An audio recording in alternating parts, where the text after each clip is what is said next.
પેલા જૂના જમાનાનો, અને મારા સામે 4 ફૂટની ગલી ને ગલીના પછી એક બહુ પ્રસિદ્ધ એડવોકેટ વકીલનો બંગલો, એ જૂના ટાઈપનો.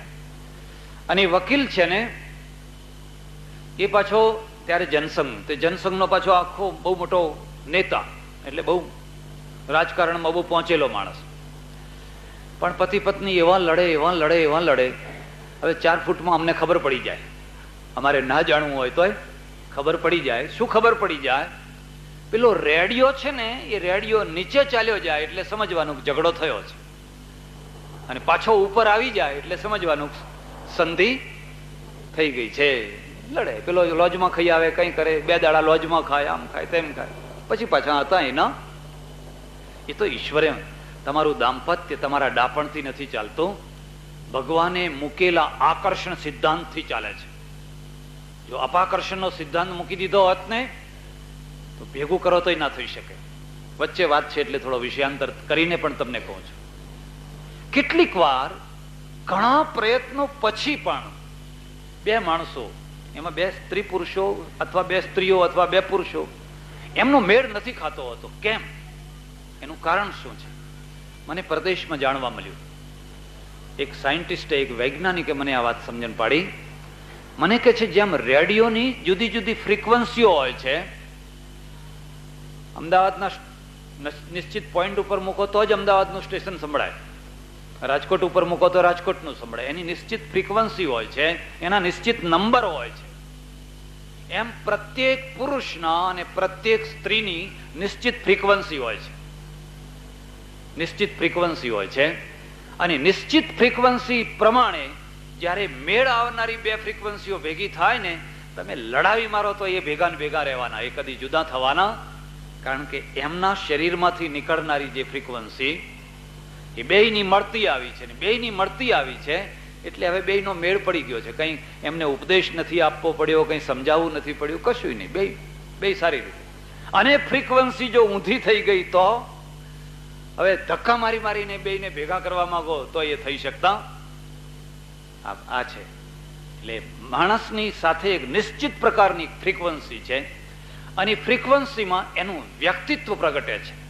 અને 2 વ્યક્તિત્વ જ્યારે નિશ્ચિત પ્રકારના ભેગા થાય છે, બસ એક થઈ જાય છે.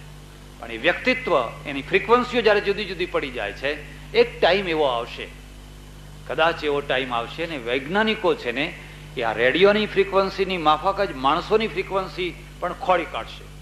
અને પછી કહી દેશે કે તમારે આ 2 ફ્રીક્વન્સીઓ મળતી આવે છે, જાઓ લીલા લહેર કરો.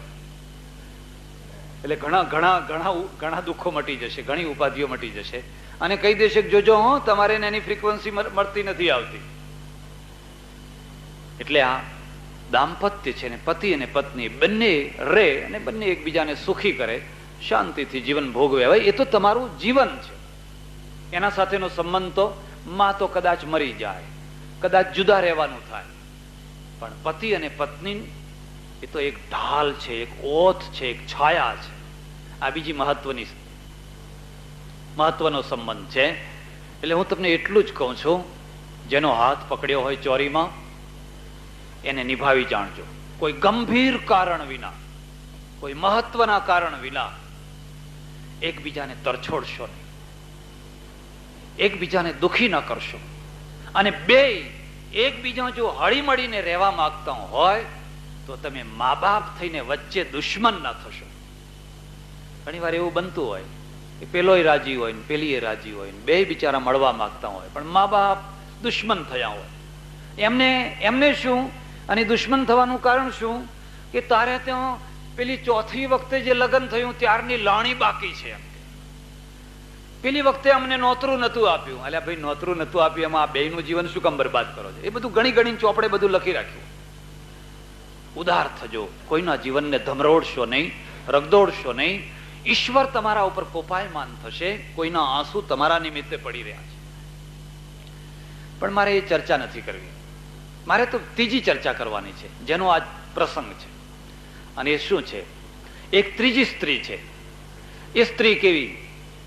તમારા પહેલા જન્મી, તમારા પછી જન્મી, કદાચ તમારા પહેલા જન્મી અને પછી તમે જન્મ્યા, તમારી મોટી બેન હોય, બીજી મોટી બેન હોય, ત્રીજી મોટી બેન હોય ને ચોથા તમે જન્મ્યા, એ તમને હાલા ગાતી હોય, ઘોડિયામાં નાખી અને અલોલોલો હાલ કરી કરીને એ છોકરી તમને હાલા, તમને આમ તેડી તેડીને ફરતી હોય, આખા મહલ્લામાં ફરતી હોય, ભૈલો ભૈલો ભૈલો, મારો ભૈલો મારો ભૈલો. કોઈ ઘરમાં મહેમાન કે બહારનું માણસ આવે ને એટલે એને ચીડવવા કે તારા ભાઈને અમે લઈ જવાના છીએ, તરત રડવા બેસે, નહીં મારો ભાઈ નહીં લઈ જવા દઉં, મારો ભાઈ નહીં લઈ જવા દઉં, તરત પગ ઘસીને રડવા બેસે. એને ભાઈ ઉપર એટલું વહાલ છે, એટલું વહાલ છે, એટલો બધો પ્રેમ છે,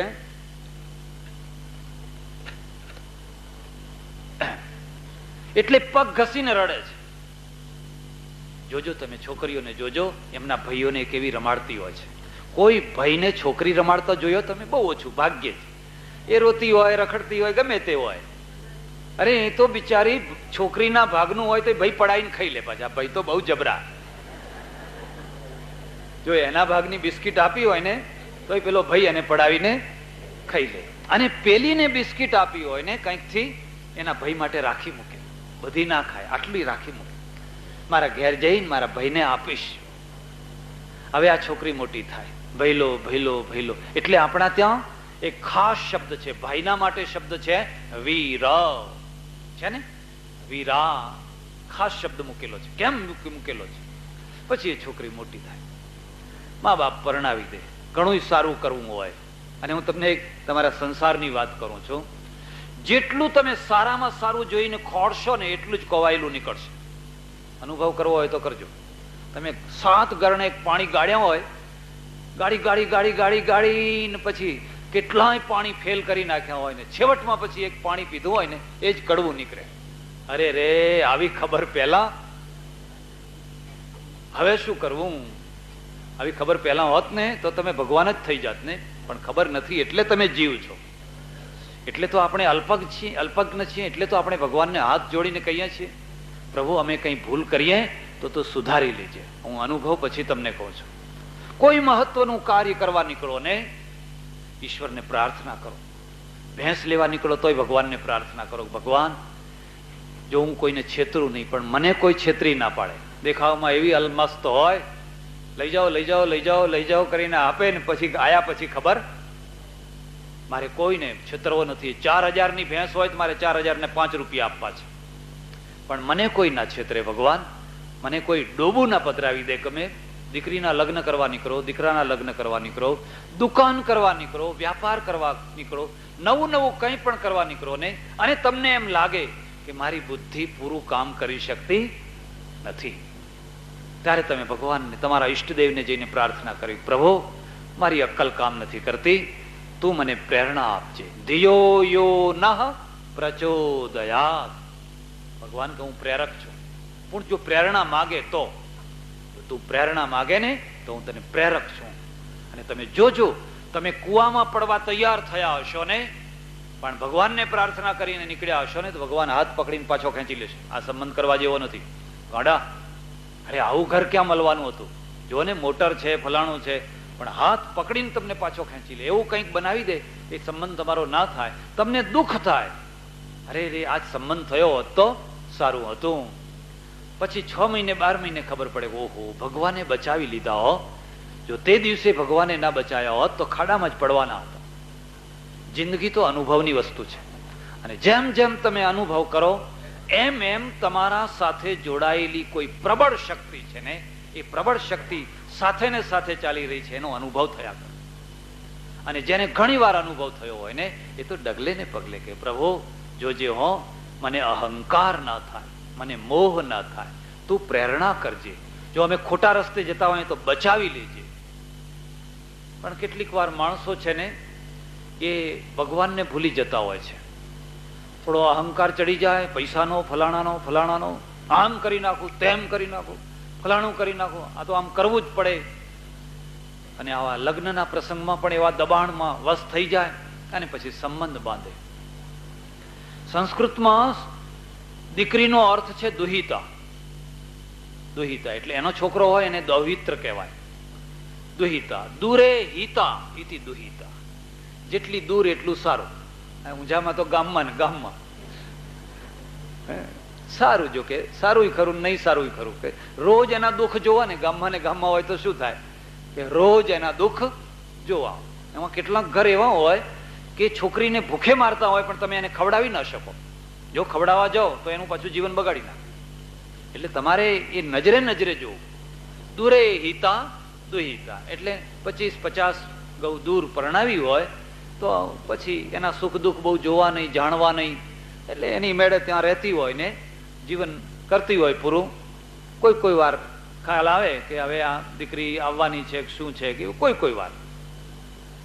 પણ એના માટે આપણા ત્યાં 2 પર્વો રાખવામાં આવ્યા. ધ્યાન દેજો, 2 પર્વો. એક પર્વ રાખવામાં આવ્યું ભાઈ બીજ, અને બીજું પર્વ રાખવામાં આવ્યું રક્ષાબંધન બળે ભવ. ભાઈ બીજના દિવસે ભાઈ પોતે બહેનના ત્યાં જાય, ત્યાં જઈને જમે. કેમ આવું પર્વ કેમ રાખ્યું? કેટલીક વાર એવું બનતું હોય કે બેન તમને મળતી હોય પણ બેનનું ઘર તમને જોવાના. તમે મુંબઈ રહેતા હો, નાસિક રહેતા હો, માલેગામ રહેતા હો, ફલાણે રહેતા હો, બેનનું ઘર કેવું છે જોવાય ના મળતું હોય. પણ વર્ષમાં 1 વાર એના ઘેર જવાનું થાય, એટલે ખબર પડે કે એના ઘરમાં કેવા કબાટ છે, કેવું ઘર છે, કેવા ગોદડા છે, કેવી ચાદરો છે, એના છોકરા, એ બધું આમ ઘરમાં જાઓ એટલે બધી ખબર પડી જાય. પડી જાય કે ના પડી જાય? ઘરમાં પગ મૂકતાની સાથે ખબર પડી જાય કે આ ઘરની સ્થિતિ કેવી છે. એટલે ભાઈને, હવે ભાઈના ઘરમાં તો કેટલા ફ્રીજ ભેગા થયા હોય, કેટલા એર કન્ડિશનર ભેગા થયા હોય, 3 તો ટીવી ભેગા થયા હોય, અને બધા પડ્યા હોય એમને. અને બેનના ઘરમાં તો કશું જ ના હોય. એટલે ભાઈને પ્રેરણા થાય, ઓહો, જો આણે મારો ભાગ માગ્યો હોત તો, બાપની મિલકત માગી હોત તો, જો આ બેનની જગ્યાએ ભાઈ હોત તો આ 2 ભાગ પડ્યા, એના 3જો ભાગ પડોત કે ના પડોત, તો એને આપવું પડોત કે ના આપવું પડોત. એટલે ભાઈ વિચાર કરે, આને મને ઝૂલાયો, આને મને લાડ કોટ ભૈલો કરી અને મારા માટે એને જીવ બાળી નાખ્યો. ઘેર જઈને તરત એક ટીવી મોકલી દે, એક કબાટ મોકલી દે, એક ફ્રીજ મોકલી દે, મારી બેનને જઈને આપજો. મારી બેનના ઘરમાં કોઈ વસ્તુ ઓછી ના રહેવી જોઈએ. કદાચ એની પત્ની ટક ટક ટક ટક ટક ટક કરતી હોય ને એને ખબર પડી જાય ને તો પેલો પુરુષ ડાયો હોય ને એને ખબર ના પડવા દે, મોકલી દે, પાછું ચૂપચાપ મોકલી દે. કારણ કે ઘણી વાર સ્ત્રી એવું સમજી બેઠી હોય કે હવે આ પુરુષ મારો છે એટલે આ મિલકત એ બધી મારી છે, એટલે મારી મિલકત છે એટલે એની બેનને કશું આપવાનું. કારણ કે નેરો માઇન્ડ હોય, બ્રોડ માઇન્ડ હોય તો એ તો કે આપો તમારી બેનને, જે આપવો હોય આપો. અંતે તો હું એ કોઈની બેન છું ને, મારો કોઈ ભાઈ છે ને, એટલે આપો. બિચારી દુખિયારી હોય તો આપો. પણ કેટલીક સ્ત્રીઓ નેરો માઇન્ડ હોય છે, એ કશું આપવા ના દે. એટલે પેલો ડાયો પુરુષ હોય એને વાત જ ના કરે, ચૂપચાપ બધું આપે રાખે. અને બેનને સુખી જોઈને ભાઈ સુખી રહે. પણ છતાંય કોઈ વાર એવું બની જાય, પેલી દૂર હોય, સંબંધો લગભગ તૂટી ગયા હોય. પહેલા ક્યાં પોસ્ટ કાર્ડ હતા? ટપાલ હતી પહેલા ટપાલ નથી. અને આવવા જવાનું બંધ પડી ગયું હોય. કાઠિયાવાડની સ્ત્રી અહીં પરણાવી હોય, અહીંની સ્ત્રી કાઠિયાવાડમાં પરણાવી હોય. પહેલા વાહન વ્યવહાર નહીં, આવવા જવાના કારણો નહીં, અને એના ઉપર બિચારીના ઉપર દુઃખના ઝાડ ઉગ્યા હોય. જે બાપના ઘરમાં એ આમ ચકલીની માફક, આમ પરીની માફક કૂદતી હતી, રમતી હતી, આમ ચકેડા રમતી હતી. એક વસ્તુ જાણે બાપના ઘરમાં કેટલી લાડ કોડ ભરી હતી, કેટલું વાલ, માથી રીસાય, બાપથી રીસાય, ઉભા બાપની પાસે કામ કરાવતી હતી. હવે એના સાસરે જઈને ટકાની થઈ ગઈ છે, તણખલાની થઈ ગઈ છે. આખું ઘર એના પાછળ પડ્યું છે. એને રાંધતા નથી આવડતું, એને બોલતા નથી આવડતું, એને બેસતા નથી આવડતું, એને ચાલતા નથી આવડતું, એને કશું જ આવડતું નથી. એમ એની સાસુ આખા મોહલ્લામાં ઢોલ વગાડે છે, અમારે તો ઘરમાં વહુ આવી છે, શું કરીએ, આજ દાળ બગાડી નાખી, આજ ફલાણું બગાડી નાખ્યું. એની ફજેતી ઘેર ફરીને એની ફજેતી કરે છે. અને પેલા પુરુષ છે ને એના કાન મચેડે છે. અને પુરુષ ગમે એવો હોય ને, પણ વધારે પડતો માવડિયો થઈ ગયો હોય, અને એવા પુરુષને સ્ત્રીના વિરુદ્ધમાં ઉશ્કેરવો એટલે રમતવાદ. બસ એ આવે ઓફિસથી, ખેતરથી, એટલે પેલી ડોશી એની નણદ લાંબો છેડો તાણીને રડવા બેસે. હજુ પેલો ઉકળેલો જ હોય બિચારો, મહેનત કરીને આવ્યો હોય, સરખું પાણીએ ના પીધું હોય, અને પછી રડવા બેસે, પણ તને થયું શું, શું થયું? એટલે પછી ધીરે ધીરે ધીરે ધીરે સ્ત્રી આ ચરિત્ર કરીને કે આ તારી સ્ત્રી તો જેના તેના હાથે આખો દિવસ હસતી જ હસતી ફરે છે. એ પેલા વિના તો જ્યારે જુઓ ત્યારે એના સાથે હસતી હોય છે. બસ હવે આટલું તો ઘણું થઈ ગયું ને. એના મસ્તિષ્કની અંદર વેમનો કીડો મૂકી દે. એટલે તારી સ્ત્રી છે એ ચરિત્ર ભ્રષ્ટ છે એવા વેમનો કીડો મૂકી દે. પછી પેલો પુરુષ છે ને એ સ્ત્રીને જોડવા માંડે, મારવા માંડે. હવે આખું ઘર એક તરફ થઈ ગયું. ક્યાં જવું, શું કરવું? કોઈ સંસ્થા છે, કોઈ છે તમારા માટે? તમે ધર્મશાળાઓ બાંધી, તમારા માટે તો તમે બધું કર્યું, પણ આવી ચારે તરફથી દુભાયેલી કોઈ સ્ત્રી હોય એના માટે પગ મૂકવાની કોઈ જગ્યા, અને એને ઘરબાર તો પગ મૂકવાની છૂટ ના હોય. સમાચાર પત્રોમાં નથી કેટલીક કિસ્સાઓ આવતા? એની સાસુ, એનો ઘરવાળો, એનો દિયર બધા ભેગા થઈને એને ડામ દેતા હોય. એને પકડીને ન દેવા જેવી જગ્યાએ ડામ દેતા હોય. બસ બસ ભેગા થઈને. હવે આ કસાઈના ઘરમાં એ રહેતા હોય. એના કરતા એને કાઢી મૂકો, નિકાલ આવે. અને પછી તો એને ભૂત વળગ્યું છે, એને આમ વળગ્યું, એને ના વળગ્યું હોય તો વળગી જાય. એક તો એનું માઇન્ડ એવું હોય, પછી ચારે તરફથી આવું ને આવું થયા કરતું હોય, એટલે એનું માઇન્ડ જ ખતમ થઈ જાય. અને એને સમજાવવા માટે મેઘાણીએ, ખબર નહીં કોણ, કાઠિયાવાડના કોઈ કવિએ બહુ એક સુંદર કવિતા લખી છે. એ બેન છે ને એ રોજ કુવા ઉપર પાણી ભરવા જાય છે. એના વાળ છે ને ચૂંથરા જેવા થઈ ગયા છે, સુગરીના માળા જેવા. ઓરતી ટાઈમ જ નથી મળતો. પેલી સાસુ કામ કરાય કરે છે. સુગરીના માળા જેવા વાળ થઈ ગયા છે, મેલું કપડું છે. એના બાપના ઘરમાં હતી ત્યારે કેવી હતી, દેવ કન્યા જેવી. અને અત્યારે એના દેદાર જુઓને થઈ ગયા છે. પાણીના બેડા ભર કરવાના. પણ એને કુવા ઉપર આવે ને ત્યાંથી એના પિયરનો રસ્તો જાય છે. એટલે એને રોજ આશા હોય છે, કોઈ દિવસ મારો ભાઈ આ રસ્તે આવશે, કોઈને કોઈ દિવસે આ રસ્તે જરૂર આવશે. એટલે આમ ટકટકી લગાવે છે. અને ટકટકી લગાવતા એને 12 વર્ષ વીતી ગયા. પણ પેલો ભાઈ ના આવ્યો તે ભાભીમાં ડૂબી ગયો. ભાભીએ એને એવો ડૂબાડી દીધો કે પેલી ગરીબડી જે બેન છે ને એ બેન જીવે છે કે મરે છે એની એને કાળજી કઈ રહી, યાદ જ ન રહ્યું. હવે શું કરવું? આ દેશ દૂર છે, પારેવડા જાજે વીરાના દેશમાં. પછી શું કરે બિચારી? પેલી કબૂતરને સંદેશો આપે, પારેવડા મારા ભાઈ જ્યાં રહેતો હોય ને એ ભાઈના દેશમાં જજે અને જઈને કહેજે કે બેન ઝૂરી રહી છે, મેં તારા હાલા ગાયા, મેં તને કેટલું વહાલ કર્યું, અને હવે તારી બેન આ 12 વર્ષથી એના માથા ઉપર ઝાડ ઉગ્યા છે. જો મોઢું જોવું હોય તો પાણી પીવાના ઉભો રહીશ. હવે મારાથી દુઃખ સહન થતું, મેં રાહ જોઈ, મારો ભાઈ. પણ જો તારે મોઢું જોવું હોય તો હવે તું પાણી પીવા ઉભો ના રહીશ. અને ચિઠ્ઠી મળે છે, એ બેનની ચિઠ્ઠી મળે છે. અને પછી ભાઈની અંદર પેલું વીરપણું જાગૃત થઈ જાય છે. ઓહો 12 વર્ષથી મારી બેનને હું ભૂલી ગયો, મારી બેનને મેં યાદ ના કરીને ઘોડા ઉપર ચડે છે, હાથમાં ભાલો લે છે. એટલે સ્ત્રીઓને સૌથી મોટામાં મોટા 2 બળ છે, યાદ રાખજો. એક એનું બળ એનો પતિ છે, અને પતિનું બળ હોય ને એ ખુમારી પૂર્વક જીવન જીવી શકે. પણ પતિ ઢીલો હોય, માવડીયો હોય કે દમ વિનાનો હોય તો એનું બીજું બળ એના ભાઈઓ છે, એના પિયરનું બળ છે. મારા ભાઈ વાઘ જેવા છે, ફાડી ખાય એવા છે.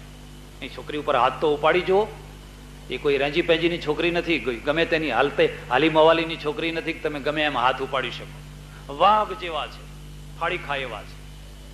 એની ધાક હોય, અને એ ભાઈનું એને બળ હોય. હવે આ બાજુ પતિનું બળ ન હોય, આ બાજુ પિયરનું બળ ન હોય, પાસે પૈસો ન હોય, બુદ્ધિ ન હોય, જવાની જગ્યા ન હોય, એની દશા શું થાય? અને પછી પેલો ઘોડા ઉપર ચડે છે, માર ઘોડો કરતો, બેનના ઘરે જવું છે. મેઘાણીએ સુંદર કવિતા લખી છે. પૂનમના ચંદ્ર જેવો મારા ભાઈનો ચહેરો છે.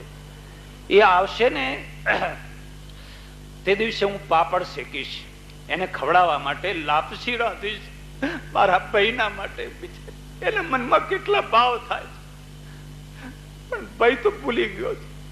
એ ભાઈને બેન યાદ નથી આવતી. અને પછી એ ઘોડો લઈને છૂટે છે. એ જ કુવા ઉપર આવે છે. પાણીયારીઓને પૂછે છે,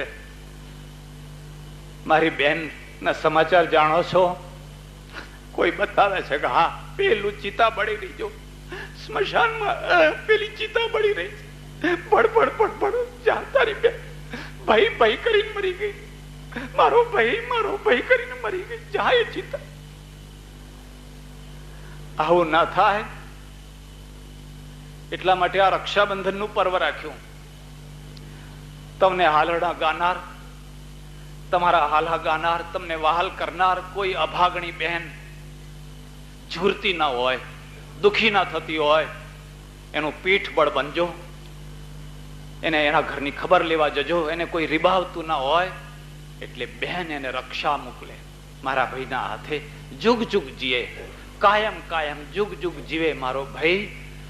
ભલે હું મરી જાઉં, આમ પેલા નહીં, આમ ભામણા લે, ઓવારણા લે, એના બધા દુઃખ મારા ઉપર આવે, પણ મારો ભાઈ અખંડ રહે, અખંડ એનું જીવન રહે.